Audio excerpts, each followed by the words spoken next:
Hola, ¿qué tal? Estamos de nuevo en una entrevista que voy a realizar sobre temas de inteligencia artificial, como ya hemos hecho algunas. En este caso, vamos a hablar de un tema bastante importante. Sabemos que la IA está muy desplegada a nivel personal, pero no tanto a nivel de empresa. En muchos casos por problemas asociados a la inteligencia artificial y en otros casos porque no es tan fácil o no es tan antiguo eh, cómo productivizar y cómo mantener eso en producción, cómo hacer que se mantenga siempre funcionando bien, ya que son modelos estadísticos, etcétera.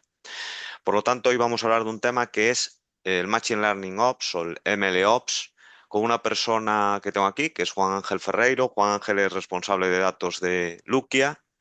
Es una persona que, bueno, ¿qué puedo decir de él? En principio que a nivel técnico es una de las personas que conozco con más conocimientos, de un conocimiento multidisciplinar, no solo de temas de analítica de datos, por supuesto, pero también de inteligencia artificial, de redes, hasta de temas de electrónica, de domótica, de muchísimas cosas. Además, una persona con un ánimo de trabajo y un esfuerzo admirable realmente.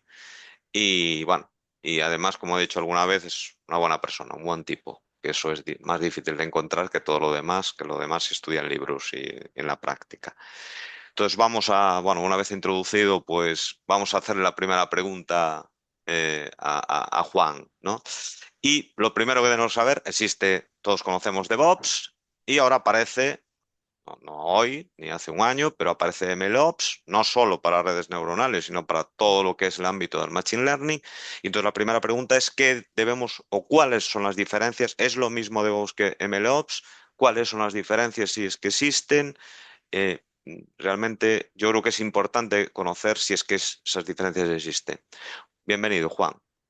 Es- Puedes comenzar. Muchas gracias. Y muchas gracias por la presentación, Antonio. Un placer estar aquí. Bueno, la primera pregunta que me haces, diferenciar entre DevOps y MLOps. Bueno, MLOps realmente viene heredado de DevOps, bueno, pues de las prácticas, de las buenas prácticas del desarrollo del software, ¿no? Entonces es una evolución de DevOps para poderlo aplicar básicamente a sistemas de Machine Learning. Como todos sabemos, DevOps, pues Dev de desarrollo y Op de operaciones, ¿vale? Básicamente es una disciplina de buenas prácticas. Antes realmente, bueno, cuando nosotros empezábamos a trabajar hace unos añitos, pues los desarrolladores pues trabajaban en su parte, escribiendo el código, y la parte de operaciones barra sistemas pues eran los que se encargaban de ponerlos en producción, ¿no? Pues esto, bueno, esto hacía que muchas veces pues hubiese problemas de comunicación, que hubiese retrasos en la entrega de los proyectos, etcétera. Entonces aquí es donde apareció esta nueva disciplina que se basa en una filosofía pues, de buenas prácticas, ¿vale? De buenas prácticas para que en conjunto pues, se automaticen todos los procesos pues, de la prueba del código, de integrarlo en los sistemas y de lanzarlo en producción. Aquí es donde aparece el concepto de CI/CD, ¿vale? De integración continua y despliegue continuo. Básicamente, la parte de CI/CD se trata de automatizar en la parte de CI, pues integrar, o sea, ejecutar todas las pruebas que requiere la parte de desarrollo, todas las pruebas del código, pruebas unitarias, pruebas de integración, construir el software y empaquetarlo, ¿vale? Para poderlo llevar a producción. Y la parte de CD, pues es la parte de despliegue continuo. Pues una vez que esté empaquetado el software, automatizar el hecho de ponerlo en producción. Hasta aquí hay paralelismo en la parte de desarrollo de software, de DevOps, y en la parte de MLOps. La parte de MLOps básicamente es lo mismo. Básicamente, pues tenemos un conjunto de científicos de datos que desarrollan modelos de Machine Learning, científicos de datos pues, que operan esos modelos en producción, que realmente es lo más difícil, porque aquí sí que creo que tenemos una concepción del Machine Learning equivocada. Creemos que cuando desarrollamos un modelo de Machine Learning y funciona y todas estas métricas de rendimiento del modelo son buenas y dan una solución al planteamiento del problema de negocio, pensamos que el trabajo ya está hecho ahí. pero realmente los problemas vienen cuando estos algoritmos de Machine Learning los pones en producción, les empiezas a meter datos cambiantes y bueno, y en la mayoría de los casos, si los dejas solos, pues dejan de funcionar al cabo de un tiempo, ¿no? Entonces, como te decía, hasta la parte de C I C D, pues hay cierto paralelismo, pero ya enfocándonos en las particularidades de los algoritmos de Machine Learning, pues como sabes, a la hora de desarrollar un modelo de Machine Learning, estos desarrollos se hacen experimentando, básicamente es ensayo-error. Y ya no solo eso, sino que trabajas pues, con distintos conjuntos de datos, trabajas con distintos experimentos. Tú a la hora de resolver un problema de negocio con Machine Learning, pues pruebas distintas arquitecturas para ver cuál se adapta mejor para solucionar ese problema, ¿no? Entonces, a la hora de trabajar con estos modelos, ¿cómo nos enseñaron a nosotros en los másters? Iba a decir en la facultad, pero bueno, cuando nosotros íbamos en la facultad no existía nada, no existía nada de esto, ¿no? Nos aprenden a desarrollar los algoritmos con notebooks, ¿vale? Y los notebooks van un poco en dirección contraria a lo que pretendemos en MLOps, que es tener todos los procesos de desarrollo y todos los procesos de puesta en producción automatizados. Nosotros en un notebook, cuando nos ponemos a experimentar con distintos conjuntos de datos, con distintos algoritmos, empezamos ahí a generar nuevas características de los modelos, pues creamos un notebook inmenso y vale, podemos llegar al punto de que desarrollemos nuestro algoritmo en el notebook, que funcione perfectamente, que responda a las preguntas de negocio e incluso lo podemos llevar a producción. ¿Qué es el problema que tiene ese algoritmo implementado en ese notebook? Pues que posiblemente al pasar 2 semanas, 2 meses, en función de cómo lo hayamos organizado, ese notebook es muy difícil de reproducir y de reutilizar, ¿no? Entonces, un poco lo que buscamos con MLOps es tener un repositorio central de código en el cual desarrollamos ese algoritmo, tener un registro de los conjuntos de datos que utilizamos y tenerlos versionados y tener la metadata necesaria para poder reproducir el experimento y también tener un registro de los experimentos que hacemos con las métricas de rendimiento, etcétera, etcétera. Entonces, eh, me preguntabas cuáles son los puntos clave y las diferencias de MLOps con respecto a DevOps, pues yo te diría que es eso, que tenemos que tener que registrar los conjuntos de datos que utilizamos para reproducir los experimentos, tenemos que tener registrados todos los modelos y la dificultad que comentaba antes que implica el desarrollar los modelos de Machine Learning con respecto al desarrollo de software, que es el ensayo-error y mucha experimentación. Muchas veces te pasas un mes, 2 meses probando cosas hasta que le has ajustado un modelo que responda a las preguntas de negocio, ¿no? Vale, pues muy bien explicado. Nos explicarás ahora un poco más sobre esto, pero sí, efectivamente veremos cómo hay el fenómeno del concept drift, en el que poco a poco incluso un modelo que funciona puede ir divergiendo y empezar a no funcionar, y todo el fenómeno o el proceso o las plataformas de MLOps se encargan, ¿no? De, como tú explicas muy bien, de probar continuamente los modelos con nuevos parámetros de modo automatizado, y si el modelo que está en producción pues empieza a diverger, pues cambiarlo, si no da las métricas que también has parametrizado. Vale, pues Mm. ahora ligando con todo esto, es muy interesante, creo que es el momento de que nos cuentes un poco cuál es un pipeline típico de MLOps, ¿no? Repito, cuando hablamos de MLOps no hablamos de redes neuronales solo ni de IA generativa. Estamos hablando de cualquier algoritmo en Machine Learning, desde árboles de decisión o cualquier otro, o Random Efectivamente, Forest. sí. Eh, ¿Cómo es un pipeline típico de MLOps y qué elementos debería incluir, ¿no? Y nos lo vas a contar desde la Vale. experiencia porque lo habéis hecho. Bueno, a ver, comentaba antes la parte de integración continua y despliegue continuo, que básicamente se trataba de automatizar todas esas tareas, ¿vale? Ahí es donde aparece también el concepto de pipeline, ¿vale? Que son esas tareas que tú desarrollas, que implementas para poder automatizar todo este proceso. Me preguntas cómo es el pipeline de MLOps, qué debemos incluir en el pipeline de MLOps. Pues básicamente ahí tiene que estar incluido todo el ciclo de vida de un sistema de Machine Learning, ¿vale?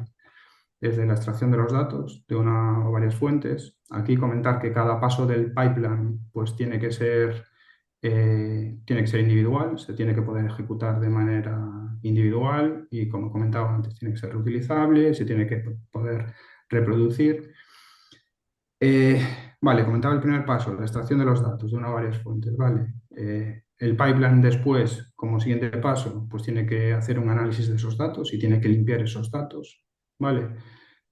Otro paso es separar los datos de entrenamiento, validación y prueba, ¿vale? Eso tiene que estar también implementado en el pipeline. Después pasamos a toda la parte de las transformaciones de los datos, ¿vale? Pues ahí tenemos que crear las nuevas características, tenemos que normalizar los datos, tenemos que reducir la dimensionalidad, bueno, identificar los hiperparámetros. Bueno, pues todo eso también tiene que ir implementado en ese paso del pipeline, ¿no? Siguiente paso, pues bueno, a ver, estoy comentando los pasos, el ciclo de vida, básicamente, ¿vale? Ujú. Pero ese ciclo de vida tiene que ir estructurado en una etapa del pipeline, ¿vale?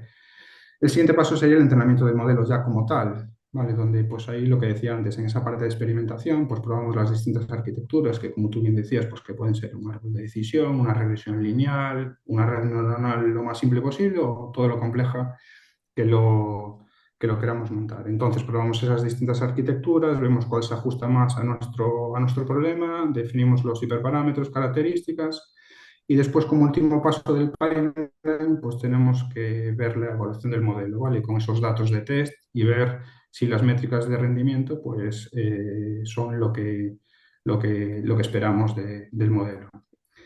Estos 6 pasos que he comentado ahora es la parte de integración continua del MLOps, ¿vale? Nos faltaría la parte de, bueno, negocio en este punto, pues si nos da el OK y dice que el modelo el modelo les proporciona lo que ellos necesitan, pues, nos faltaría la parte de CD, de Continuous Delivery, que sería, pues, el despliegue del modelo en producción y su monitorización. Aquí también remarcar unas diferencias que hay con respecto a la parte de DevOps, ¿vale?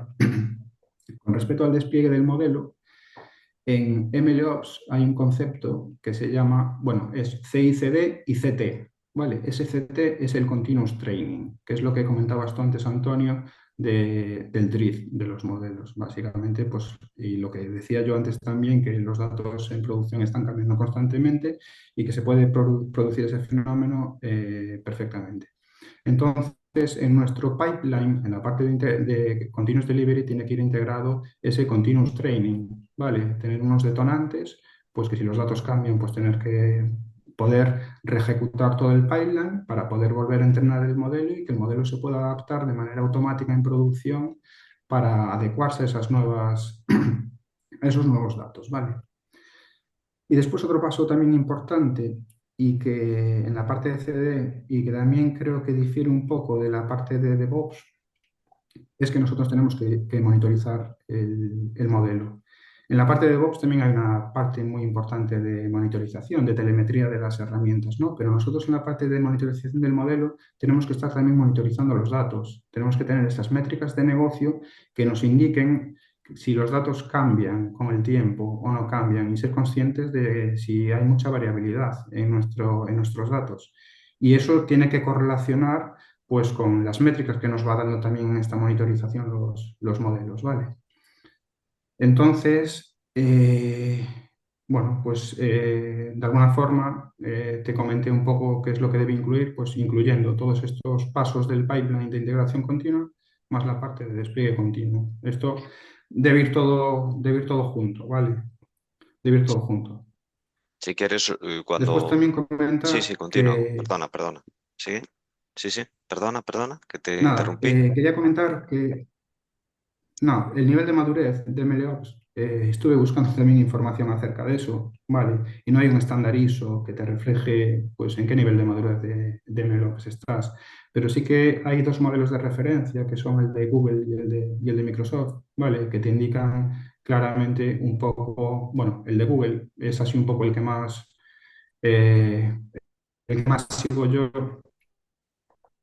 que tiene tres pasos, ¿vale? El primer paso, donde no hay MLOps en nivel de madurez, tú básicamente, pues lo que decía al principio, desarrollas el algoritmo en un notebook y construyes los artefactos de manera artesanal y los llevas a producción, como sea, y el modelo funciona. Cierto es, cambian los datos o las métricas de rendimiento empeoran, pues es todo artesanal, ¿vale? Pues tienes que estar tú mirando y tienes que hacer algún evolutivo en el caso de que tengas un problema. En nivel 2 es donde ya integras toda la parte de C I C D, ¿vale? Pero no tienes esa parte de CT, que es el continuous training y realimentación del modelo en caso de que haya algún detonante que haga que el modelo tenga que cambiar, que ese es el máximo nivel de madurez de MLOps y que, bueno, es al que todos queremos llegar. Bueno, y vosotros creo que más o menos habéis llegado, de algún modo. O sea, es cierto que Sí, a todavía ver, no lleva mucho tiempo en producción, pero sí que es cierto que ya está con ese continuous sí, training y ya está, sí, sí, sí, sí, pues, efectivamente, optimizando los modelos. O sea, recalculando efectivamente. el mejor modelo para cambiar. Hay una labor científica, evidentemente, primero de definir cómo es el modelo y probarlo bien a mano, claro, para que, o sea, escoger, como dices tú, la Ujú. mejor solución para resolver el problema de negocio, pero luego lo otro, con este pipeline que has estado explicando, pues se automatiza, no se automatiza. Bueno, Sí, efectivamente. si quieres ahora, porque tampoco quiero entretenerte mucho, y a lo mejor tenemos la oportunidad de desarrollarlo más, pero ahora sí creo que tenías ahí una pequeña PPT para explicar, donde podemos ver un poco, si no la he visto, esto es cogerte por sorpresa, a lo mejor no la tienes preparada, pero bueno, si la tienes preparada, un poco, entiendo que es con el pipeline, no lo tengo muy claro, y sí que sobre ella, si puedes explicarnos cuáles son cada uno de los puntos y sobre todo cuáles son los problemas en el flujo, qué cosas hay que tener más en cuenta y estar más pendiente y que dan más problemas en todo lo que es el flujo de MLOps, pues sí que sería interesante. Mm. A ver, eh, Lo he cogido posibles por fallos o problemas. sorpresa, ¿eh? Lo he cogido por Sí, no, sorpresa y... no, te comparto. A ver, es un pequeño diagrama de arquitectura. Básicamente, un flujo de MLOps con un nivel de madurez alto se puede hacer en muchas plataformas de datos. En unas, pues es más fácil, en otras es más difícil, tipo, no sé, Fabric, Snowflake, Databricks, las típicas. Se pueden implementar todo el flujo de MLOps y llegar al nivel de madurez que se quiera. Pero bueno, yo hice aquí un pequeño diagrama de una arquitectura que os explico ahora y, y comentamos, ¿vale? Y ahí pues ya vemos esos posibles puntos de fallo o errores. Déjame ver aquí cómo... Es una slide, ¿eh? Sin más. Déjame ver cómo puedo compartir aquí la pantalla.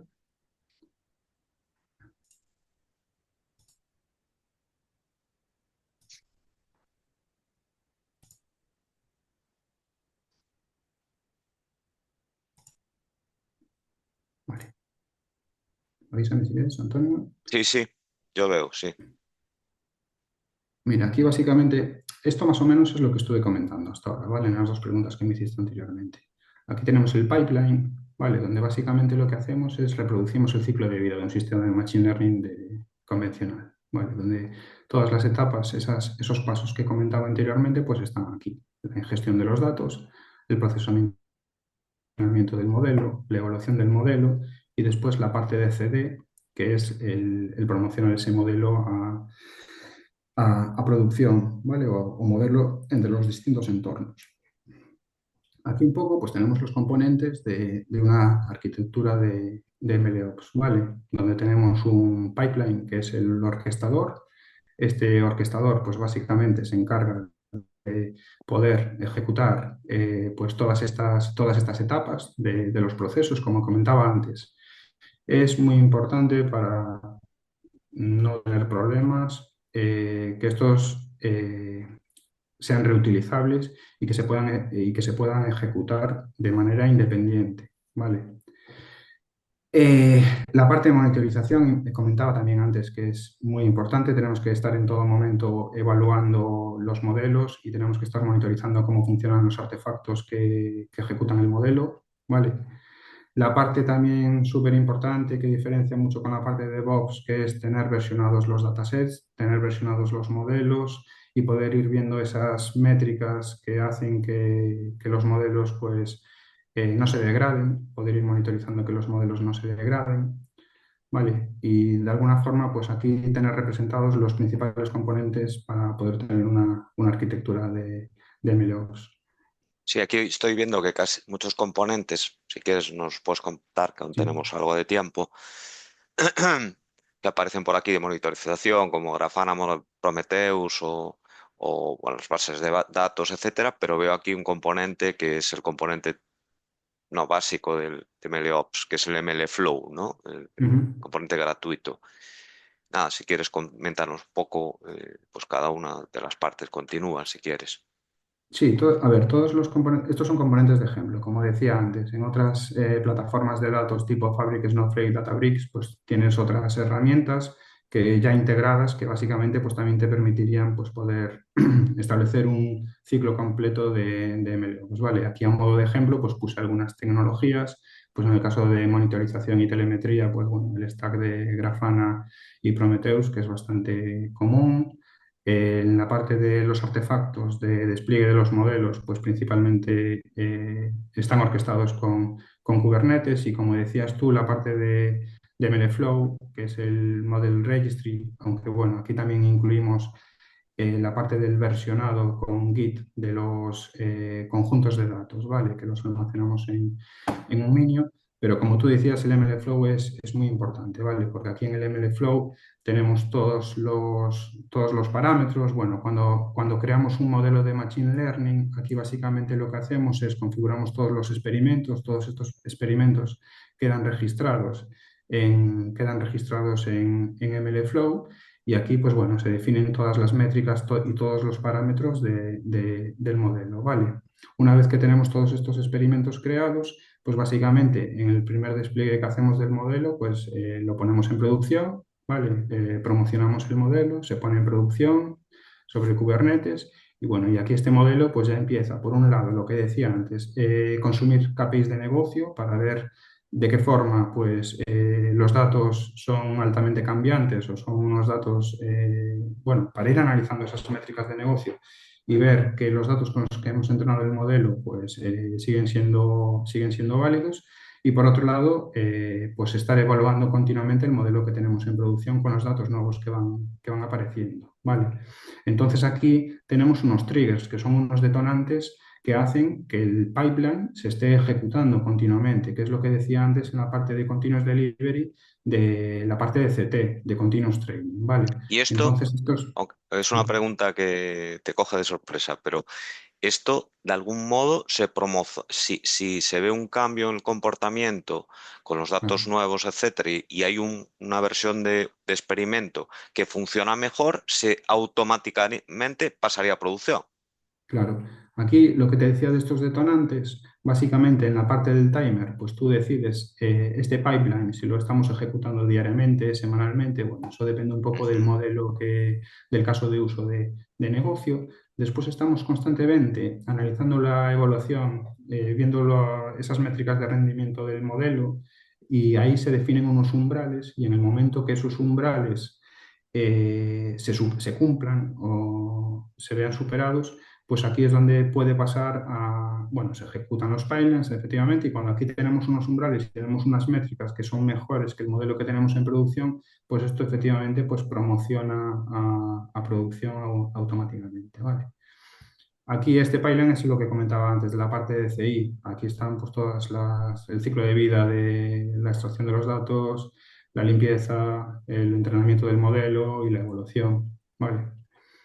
¿Y cuál es aquellas cosas o alguna cosa que tú digas, esto hay que tenerlo, hay que estar especialmente, o sea, afinarlo especialmente porque es un punto crítico? Mira, eh, pero esto forma parte del desarrollo inicial del... A ver, integrar las del modelo. herramientas, punto uno, porque aquí realmente estás trabajando con un ecosistema de distintas herramientas, ¿vale? Y hacer que todas interoperen entre ellas bien.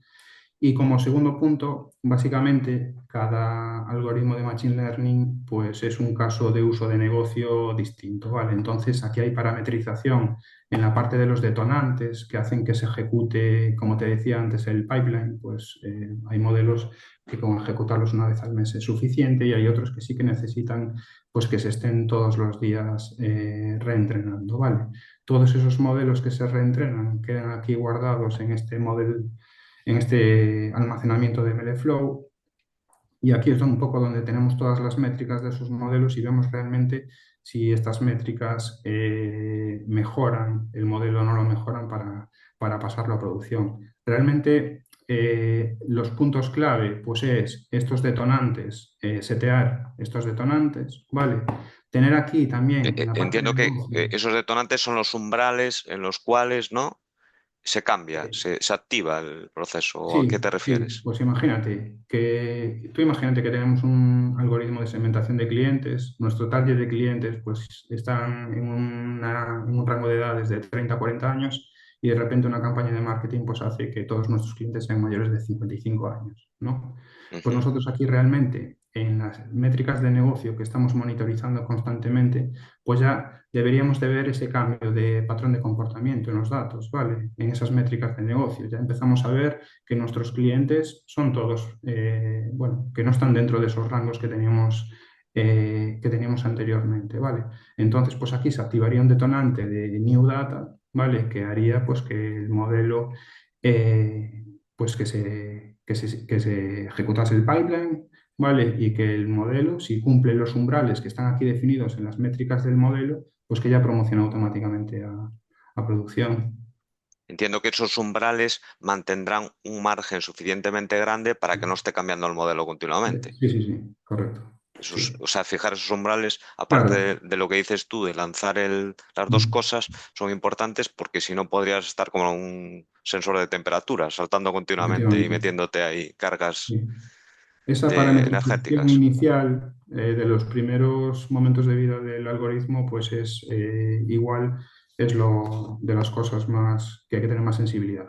Sí, Que no te quedes corto ni te pases, ¿no?